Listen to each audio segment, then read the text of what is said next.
Welcome to the cert-manager bi-weekly development meeting on the 24th of August 2022.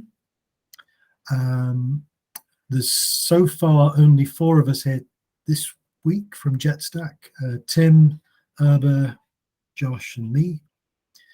And the agenda is currently only has 2 items. And the first one is one that I added. Let me share my screen.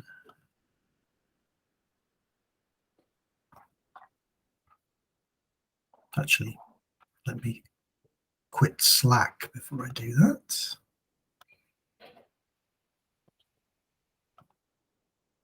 Now sharing my screen.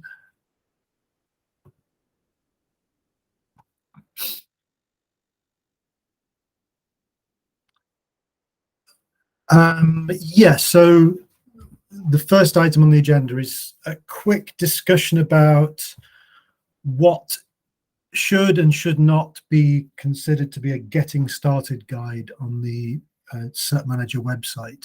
And this stems from a discussion within JetStack amongst the team about the idea of adding a new getting started guide, which, if I can find the tab, would sit alongside the existing GKE focused getting started guide. Someone at JetStack wants to write a similar getting started guide for Amazon EKS, and the question was, is the existing GKE tutorial too long and fiddly to be considered a getting started guide? The second point, I think, was that if we write a similar thing for EKS, there's bound to be quite a lot of duplication. And the third point was that any cloud-specific tutorial ought to highlight particular features or particular aspects of the installation and configuration of cert-manager that apply only to that cloud. Irbe, you had some thoughts on it, right? Have I accurately summarized the discussion, do you think? Yeah, I think it was accurate. I guess, yeah, I did say that I think that maybe like there could be one quick start guide that could be cloud agnostic, and maybe I guess, like, I don't know if we think about GKE as just deploying cert-manager or GKE, or do we actually think, like, if it's on GKE, then we definitely use like the Google native ingress controller, which I don't remember which it was named. Something like that. Like, what would otherwise, I don't know, like, what do you think would be a value of having a getting started guide for each cloud provider? Maybe I've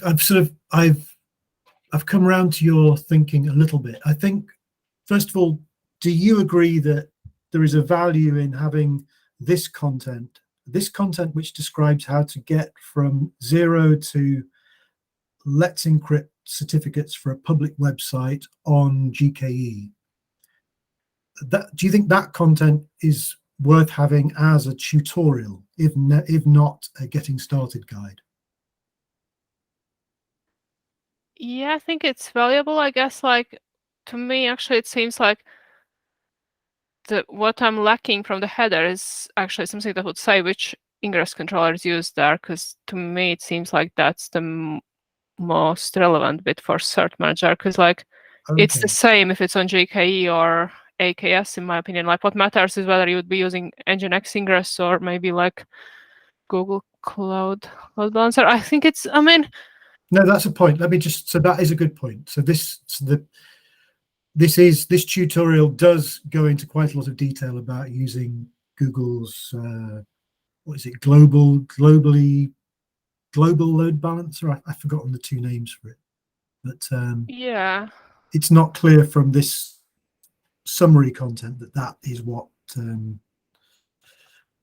it's not until here that we talk about it. It's true. So this isn't. And I agree that this is more than. This is not really suitable for real beginners, people who have never used Kubernetes or maybe haven't used any particular cloud, any of the cloud resources much. This does go into quite a lot of detail about the workings of the Google load balancers. The alternative, though, would be like a generic getting started guide, which used the Nginx ingress.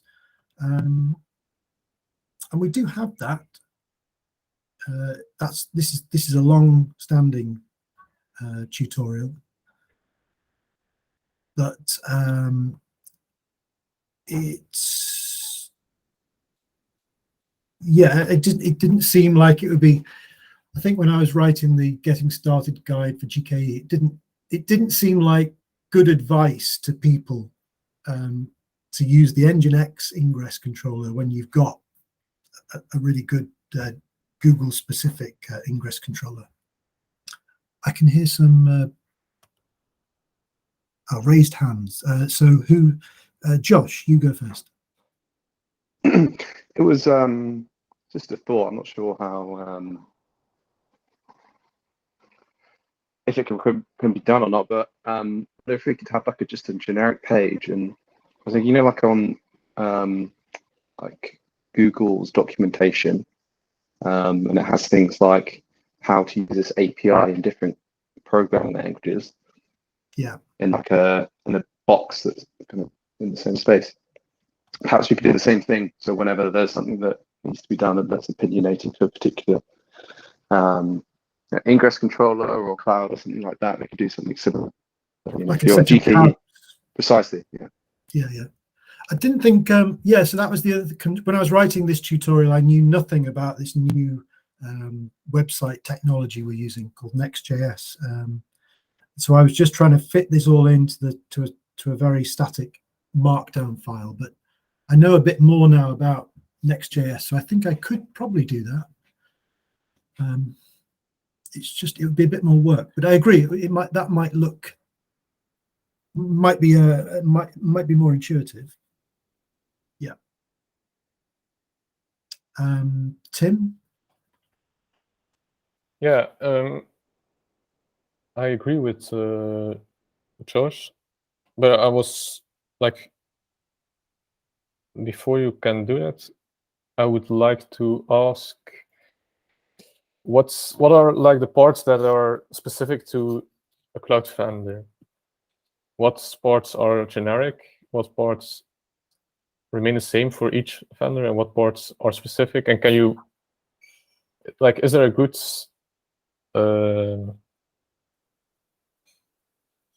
split that you can make?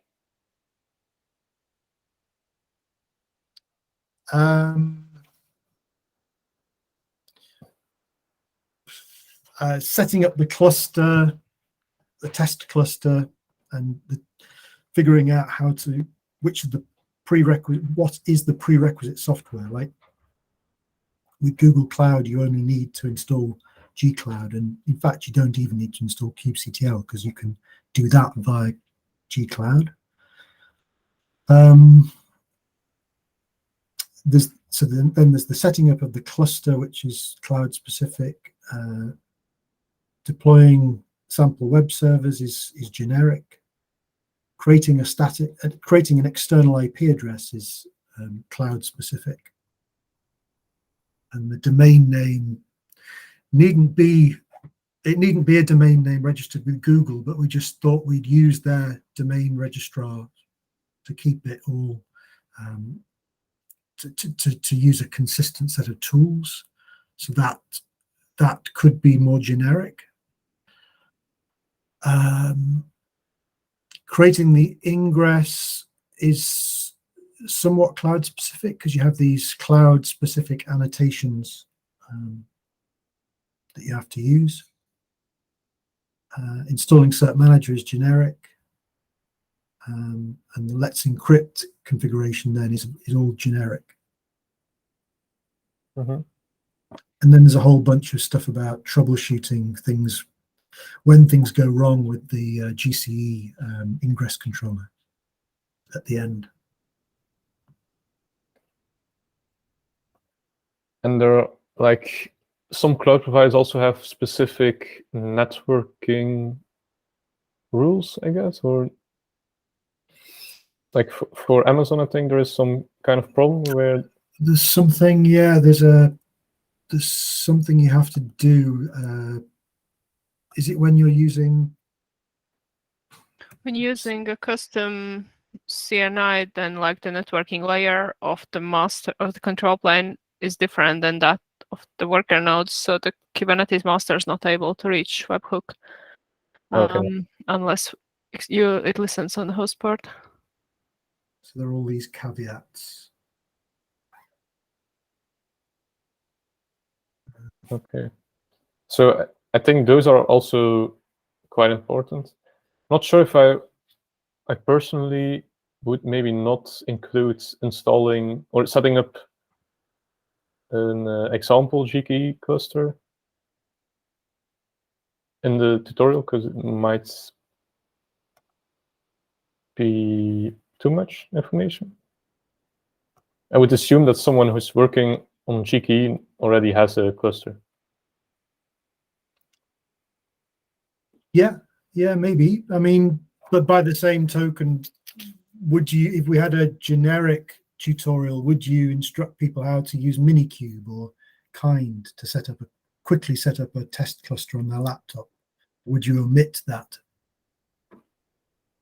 Yeah, I wouldn't include that personally, because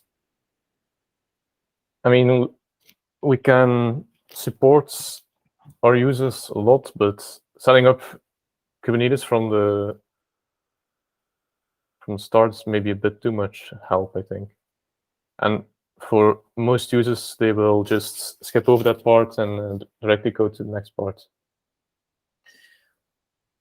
I think the other reason we included a lot of this, this document, this GKE tutorial is an output of the season of docs work we've been doing, and we sat down and thought about what people are searching for on Google to reach the cert-manager website. And one thing we thought was that new users might just say, let's encrypt Kubernetes. How do I get let's encrypt SSL certificates on for the workloads in my Kubernetes cluster? And we were interested to find that cert-manager doesn't rank. The cert-manager pages don't really rank very highly amongst the results, or they didn't. So we wrote the tutorial to try and boost cert-manager's pages up the search rankings for this term. And the page I wrote has been picked up. Why am I saying this? Because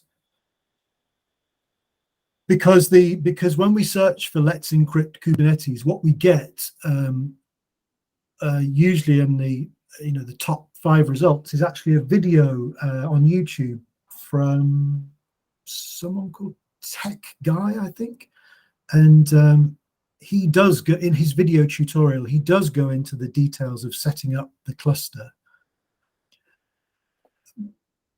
but all the content in his tutorial is now out of date. So the problem we were trying to solve was we imagine people are searching for let's encrypt Kubernetes. They're going to these external tutorials on external sites and getting out of date information.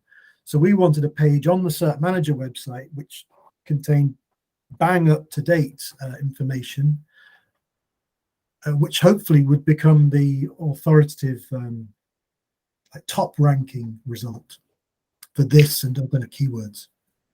But that way, then we'll have to maintain like up-to-date information about how to set up clusters on like all major cloud providers, more or less. Otherwise, we'll just include GKE. Yes, I think we yes, I think we will, and I think we should. But it's gonna get out of date. Like even at the time when we had like this one single tutorial about let's encrypt with Nginx ingress, already that got out of date. Like I feel like if we have 7 on different cloud providers, we won't really be able to maintain them. It will be more work, but I personally think we should maintain them and make sure that people are coming to our site rather than to other people's sites for this information. But we don't even have test infrastructure on all these. Well, that's For example, what in AWS. Summer of Code is doing, right? That's part of that effort. And I guess my other concern is that it makes it look as it's more complicated than it is, because it's hard to understand which part. Because actually deploying cert-manager, if you already have the cluster, just run helm install cert-manager and sure, but sorry, I'm interrupting you. Yeah, no, I mean I had pretty much finished my point. At this point, it's hard to understand how much work it actually is. But so it is easy to install cert-manager, but it is, whatever you do with it, it's quite hard to make it useful to configure it for some relevant production use. I mean, it's very easy to install it and set up a self-signed issuer, but who really needs to do that? The fact is that it is quite a complex set of use cases that it's designed to cover.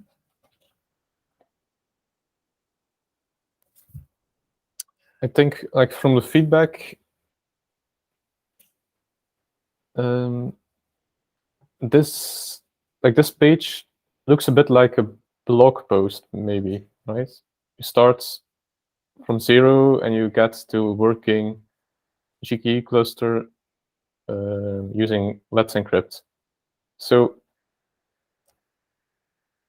I'm not sure if it's really documentation then. A blog post is maybe a bit different because it's also dated, timestamped. So it's not it's well, not a crime. It's a tutorial. It's and we've again, one of the things we discussed in the season of docs, in our discussions, we've said, well, we haven't actually written this or discussed it with anyone else, but a tutorial should be almost a blog post. It should be getting you from 0 to the goal, all of the steps that you need to perform. That's what distinguishes a tutorial from sort of general configuration documentation, we think. What do other sites do in their tutorials? That's something I should we have looked at. I feel like we've seen other sites that use the same go into the same amount of detail in their tutorials. Do you disagree, Tim? You think this does? You're arguing that this doesn't belong in the documentation. Well, I think it will be hard to maintain because there are different the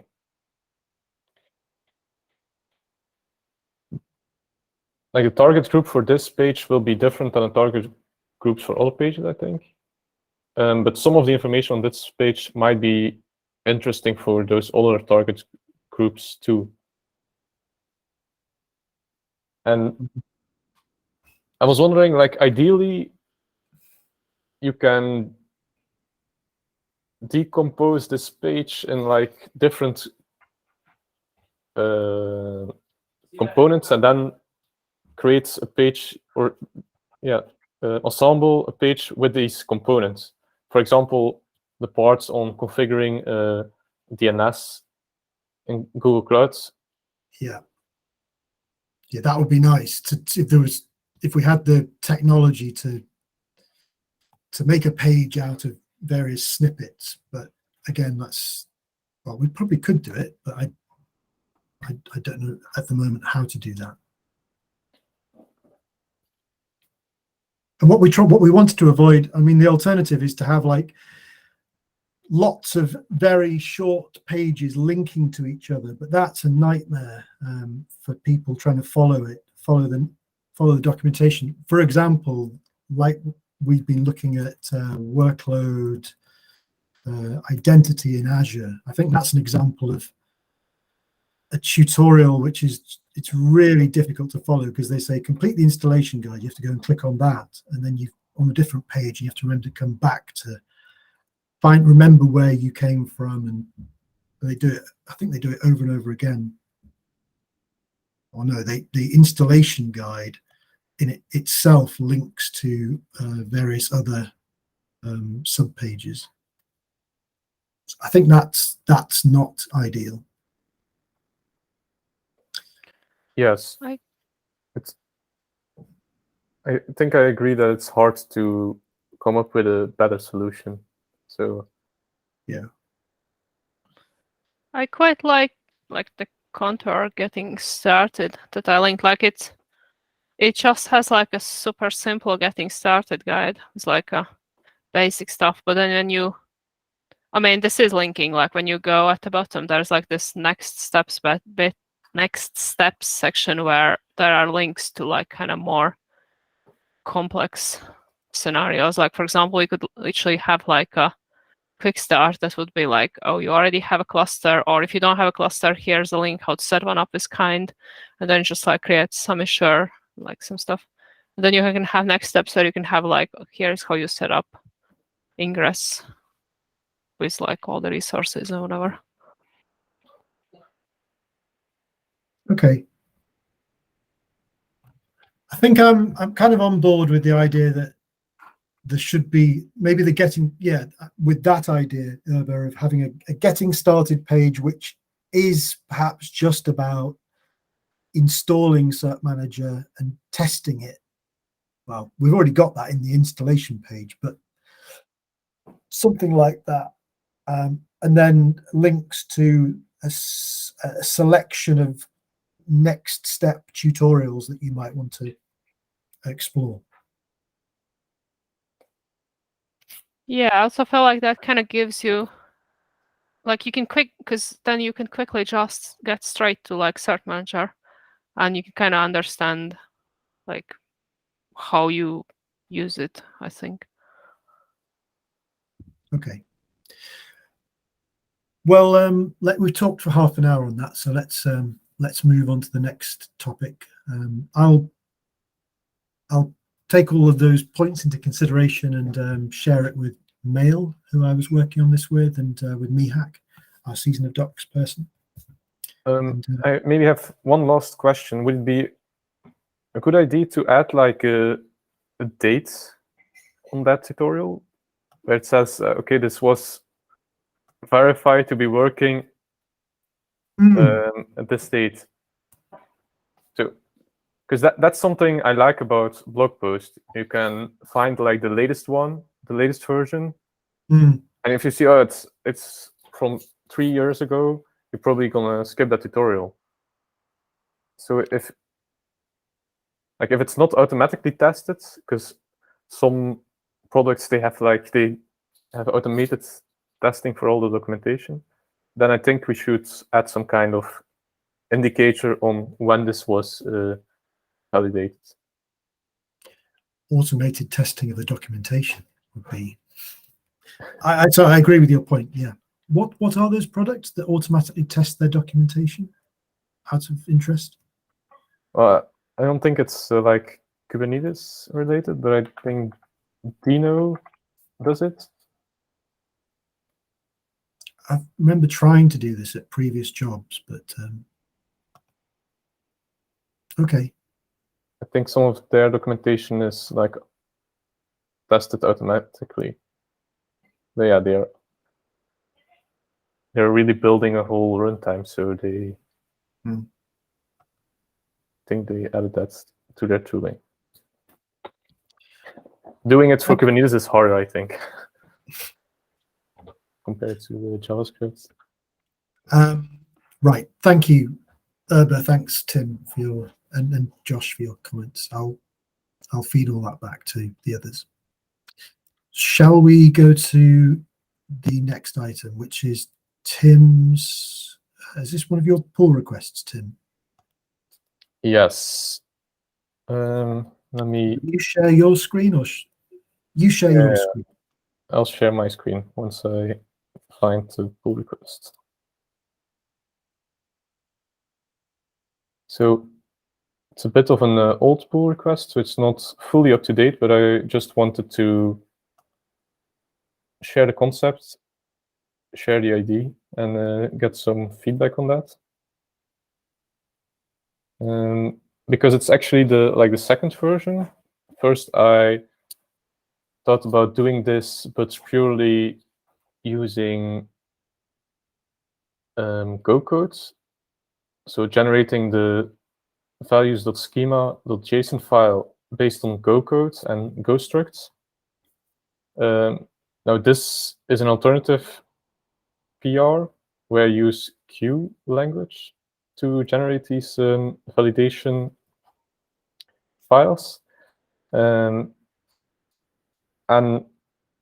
that looks a bit like this. So this is the values.q file, which basically contains all the default values for the values.yaml file.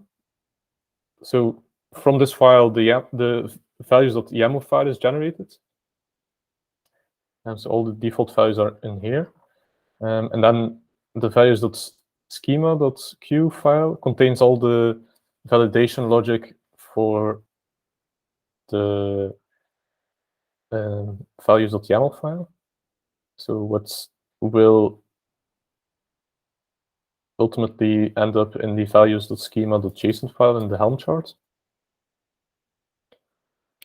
And the cool thing here is that you can use, you can import some of the Go libraries and use those to also validate some of the structures. And the Go libraries here that I imported and that's a supported use case are the Kubernetes Go libraries. So if you look at Core v1 Affinity, this is something that I haven't defined, but that's available through these through this conversion from the Go libraries to also all the Q files that can be imported here. So I can show you. I didn't download them, so we'll have to regenerate them. But normally that's if you look at those files in here, you can see how it's implemented. Okay, Irbe, you have a question, right? Yeah, like a very high level question. I've not looked at that PR at all. At which point does the validation happen? Is it literally like when a user provides values file to the Helm chart? Is that the case? Yeah, so Helm has validation built in, but it's used by very little. It isn't used by many Helm chart publishers. Most often, it's very limited, the validation. However, I think it's quite powerful because to answer your question, what's actually happening, you provide or you add this values.schema.json file to your Helm chart. You place it next to the values.yaml file. And Helm sees this file, and before doing Helm templates, and Helm templates is also used in Helm install and in Helm upgrades, all those commands. It validates the resulting values, I guess. So it uses the default values and then combines those with the values provided by an override YAML file or by the values provided through CLI flags. So it combines all those values and then validates the resulting values using this schema file. And so it allows you to validate parameters given through the CLI, but also parameters given through an override YAML file. And I think it's quite powerful because it will allow us to easily deprecate fields, I think. For example, now we have this pod annotation field, but maybe in the future we want to remove it. If we remove it from the schema.q file, it will give an error when the user tries to deploy using a values file where that field would be provided. So the user will be able to quickly see that it's not possible to use this newer version with this provided values file. Is there a way to throw a warning as well? Or that's not a concept? I'm not sure if Helm errors or throws a warning. I think it gives an error and it stops execution, but maybe it might be possible. Yeah, I think it's also possible to skip validation, but then it probably won't give a warning.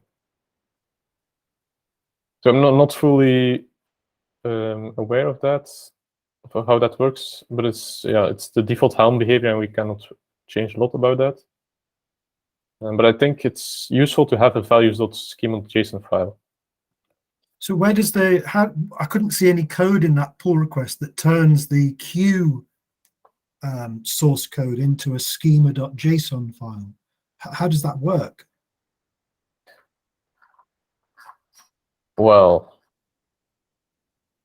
I've written that in the make files, but it's also a bit of a trick because it's not officially supported to generate these JSON schemas using Q.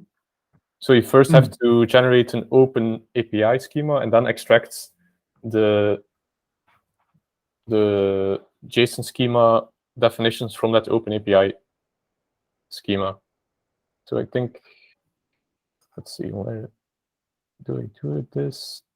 I also tried adding this tool to generate the documentation based on the values.schema.json file. And on, yeah, sorry. Well, first answer your question.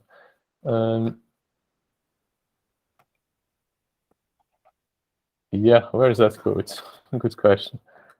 Let me see. It should be in the.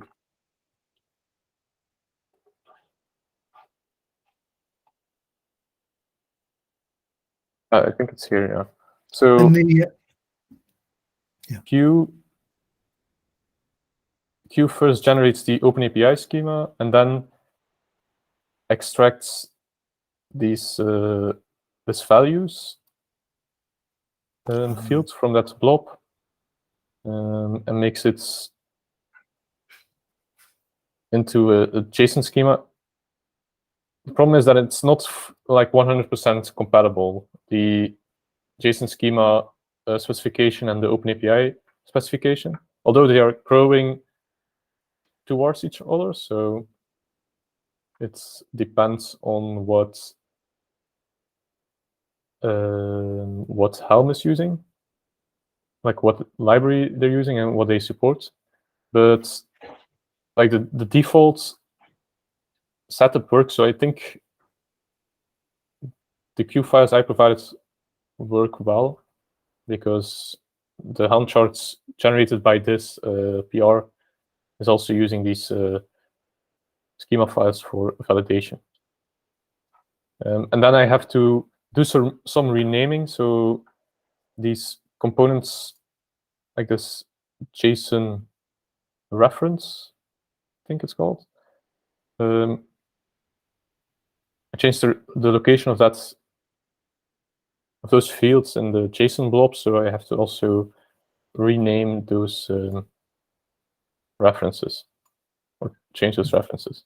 And basically, that's most of the logic here, just for generating the schema.json file. And then the values.yaml file are generated also through Q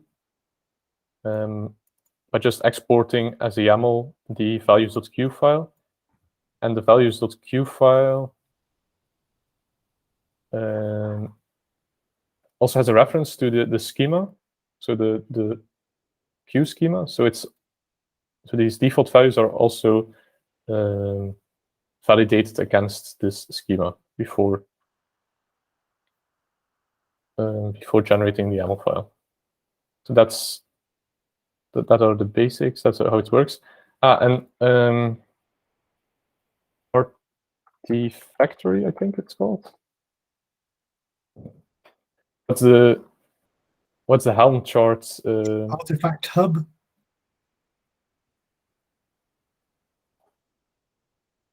Yes. Oh, cert-manager won't have it, but normally here you can also see, and these are the templates. But I think normally you can also see what fields are supported in here, or like you can have some additional visual feedback based on the values file. I'll maybe look at some of the popular ones and see if I can find an example of that.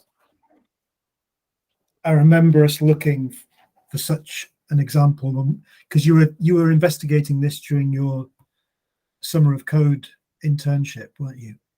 Yes, indeed.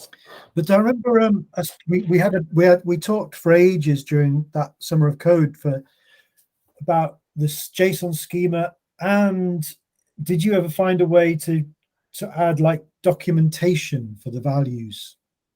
You know how we generate that table of a markdown table of Helm values with documentation. Can Q do that? Not the markdown bit, but the documentation somehow. Yeah, so I tried using this tool that generates the documentation based on the JSON schemas file. Yeah, no, currently it's not generated. Currently it's just maintained manually. Oh, that's right. Yeah, because the JSON schema has like description fields, doesn't it? Yeah, so that's how I generate it currently in this PR.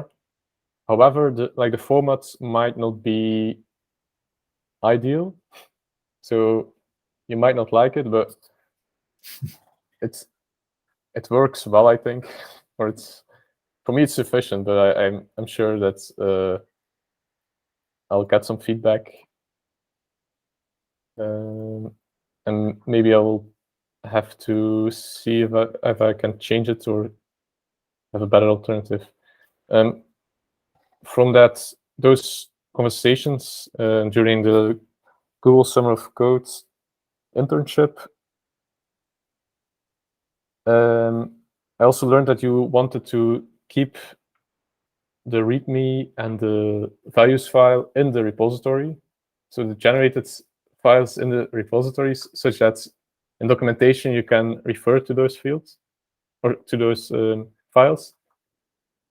That's not fixed in the PR. So currently PR doesn't have those files. It just generates them once they are needed. Right. So yeah, that's maybe, yeah, it's possible to also have a discussion about that, I think. Well, Yeah, it looks really interesting. I mean, that Q language looks really powerful. I'll have to read more about it. Irbe, sorry. No, I almost feel like if you had such complicated stuff, would it not really be worse to somehow take the Helm chart out and like do more testing of it, for example, or something like that? Like, what can go wrong with this kind of values file? Because we only deploy our cert-manager Helm chart in end-to-end tests in one way. We don't test like that these values will throw an error or something like that. Like, should we not be doing that kind of testing if we were to adopt this? I think so. I think we should. Well, first of all, I can experiment a bit more with this and do a bit more like manual testing. But maybe to come back to like the first discussion topic, it would be cool if we could have some Helm configurations, for example, for different end users, and then validate in our testing, validate those configurations using these schema files, and then see, okay, we altered this field in the Helm charts. What result does this have on these use cases? Or the use cases are affected by this, for example. But yeah, that's only validating the inputs. Validating the output is, of course, a bit harder, I guess. Then you really have to. But that's, I guess, out of scope for this PR. But that would be cool if we could also validate different output scenarios. And then we get very close to our end-to-end tests, I guess. It's also, we already test quite a. Do we test different configurations in our end-to-end tests? Not of the Helm chart, no. We only deploy once with one. We only deploy cert-manager once with static set of flags. Well, I think that could be a project to also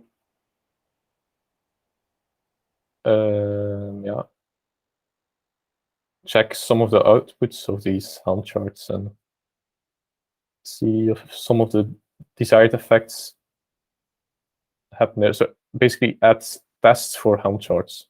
Yeah, you don't actually need to deploy, right? You could just test the output YAML. But then you want some logic maybe to skip or be okay with versions that are being updated, or maybe resources that were added. Like, I can imagine that you want to write a test where you want each resource to have certain labels, for example, or you want the flags to be passed through to a certain component.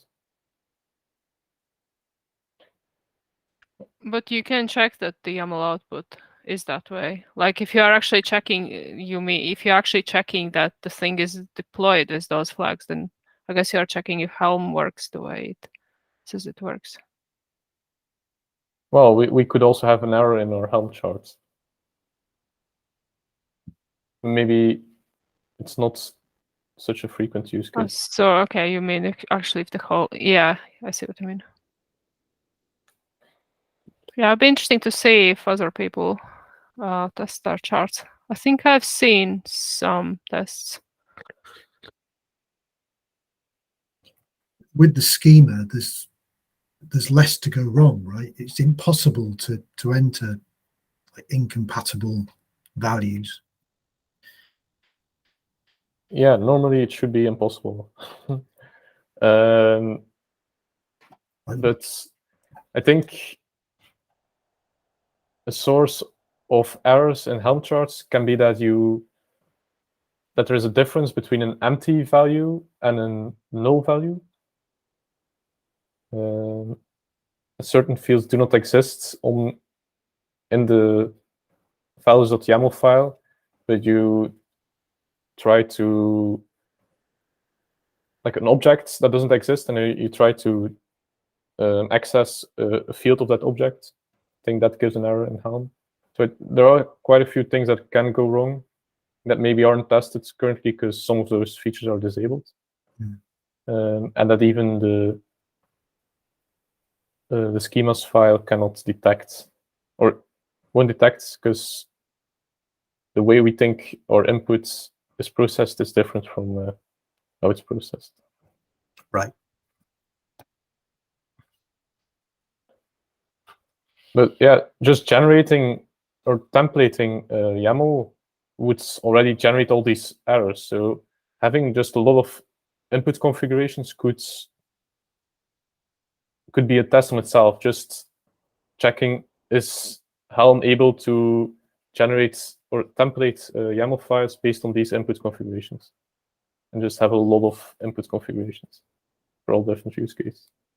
Could be a good test, I think.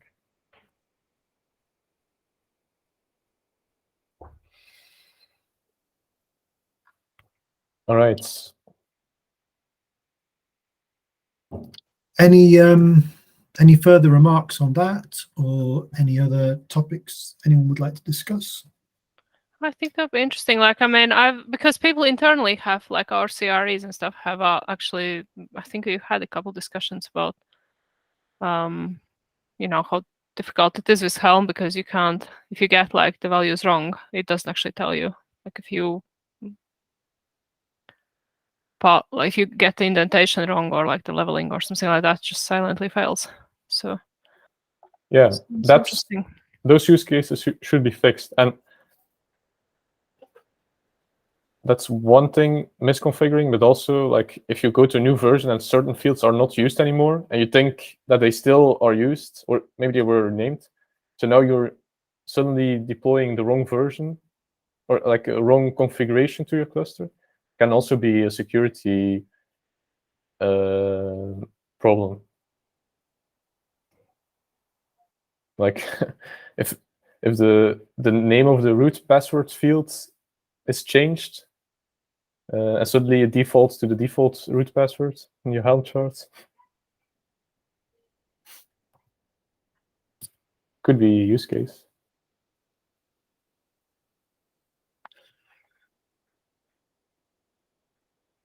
Right. Well, I am going to call a halt to the meeting because I'm about to be evicted from the office. So thanks, everyone. I'll stop the recording. And oh, how do I stop the recording? And I'll try and make sure I put the recording in the minutes of the meeting, unlike last time. I think I found an example of one with the values schema, but it's quite a limited set of values. Quite a limited set of schema values. So I'm not sure if it's a good example.